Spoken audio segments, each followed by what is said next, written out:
Can we and should we make everyone happy as it relates to advancing our careers? Interesting question.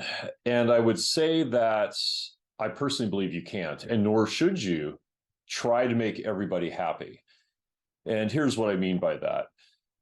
There's certain people that you want them to be happy with your work, right? Whether it's customers, you want them happy with your products, your manager, you want them happy with the impact that you're having.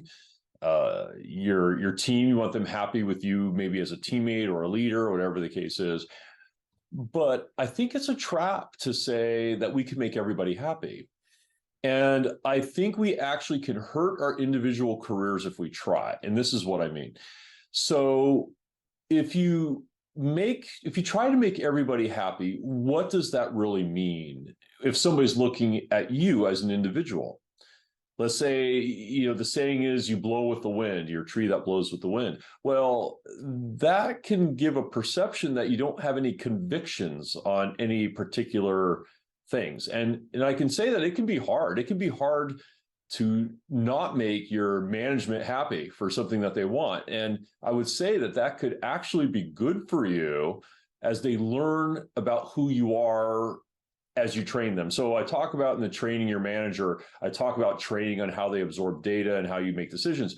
But it's also important, I don't really talk about in that video, to have them trained on what your ethics, integrity, and what you stand for is. And it's important that, and it doesn't have to actually meet what they want. I mean, it doesn't have to make them happy. There's a saying I use, which is, you don't have to make them happy all the time, but you have to make them understand. Because if they understand your position and maybe why you can't align with what they're doing, well, then at least you've met the talking apples to apples with them and you were able to make them understand your position.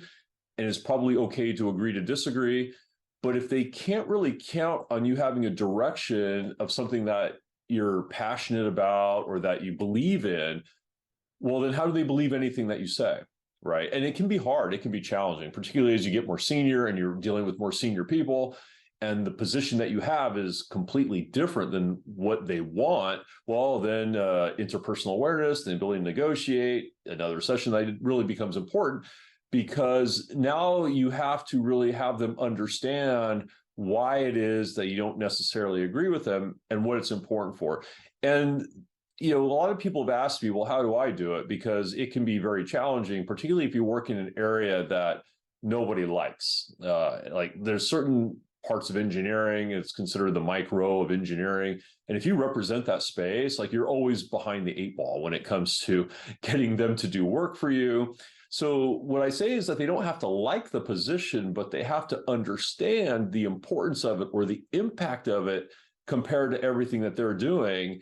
That's the important piece to it. And the reason, we're talking about it here is because I've seen and I've worked with people who, in my opinion, are trying to make everybody happy.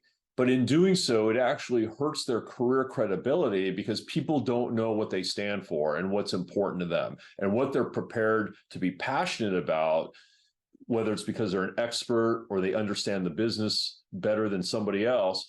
But that's really important because if they don't know what your convictions are, then how do they trust you?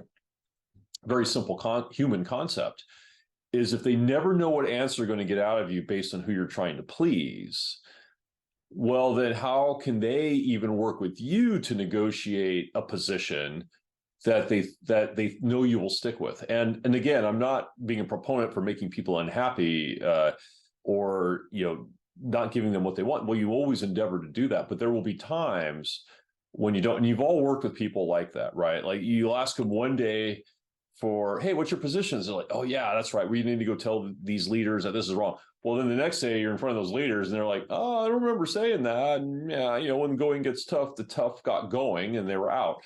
But what I'd say is that you burn capital when you do that. It's much better, in my opinion, to be convicted and then have the data or go get the data that you need.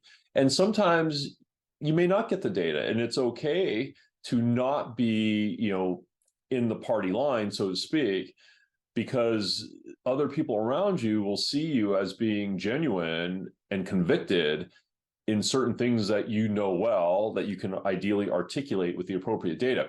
And again, it's not always going to be where the senior leaders will agree with you or even side with you, but they'll know kind of what your positions are. And it's a valuable tool for leaders to have people they can trust who will give them the straight answer, not worry so much about the politics. And that's one of the other things that usually comes out of trying to make people happy, is it gets kind of political, where now when you give them an answer, they have to think to themselves, well, in my case, is he only telling me what I want to hear to make me happy? Does he really believe that? Does he have information that potentially I should know? And what I can tell you is that I think most leaders would rather have the hard answer and have the discussion versus being made happy.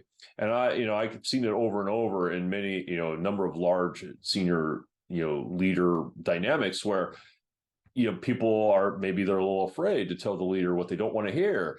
And I would say that in every case that I've worked with, when I've talked to those leaders, like, they want to know the hard thing, and it's okay to have a hard conversation, and it's okay, and you can be successful even if you are a dissenting voice, as long as you have a well-articulated position, because the more variable positions and thoughts you have will keep you out of groupthink as well.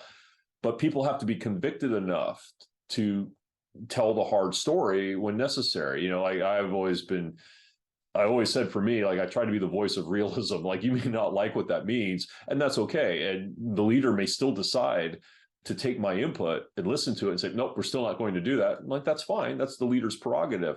But they know that they will get a certain, very variable thought process, which allows them to make better decisions. So I just wanted to take a couple moments, because it came up in a couple of mentee sessions recently, about how to approach situations where you're either the one dissenting voice or you really don't believe in the direction, and then what are some of the kinds of tools or positions you should take in order to keep your own personal credibility with what's important to you.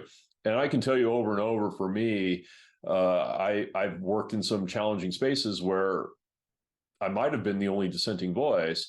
And at times I know I've been overruled because I was the only dissenting voice.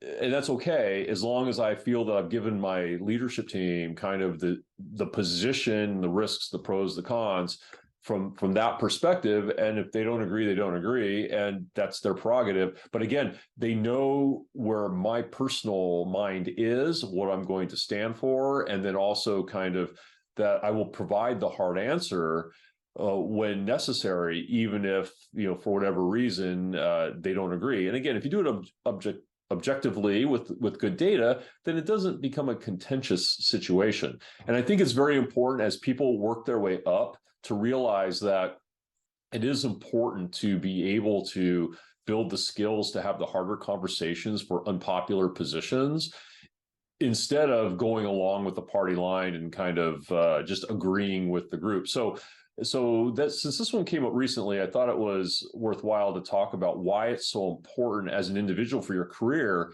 that you actually have a persona that people understand what you're convicted for, what you stand for, what's important to you, and then how you will address kind of those items if it does vary from the group norm. So I'd love to hear more in the comments about how others handle this, because I know this one's come up a lot throughout my career with a lot of people that we talk about how to handle these situations. So if you have any great examples of how you deal with it, I'm sure others would love to hear it in the comments as well. Thank you.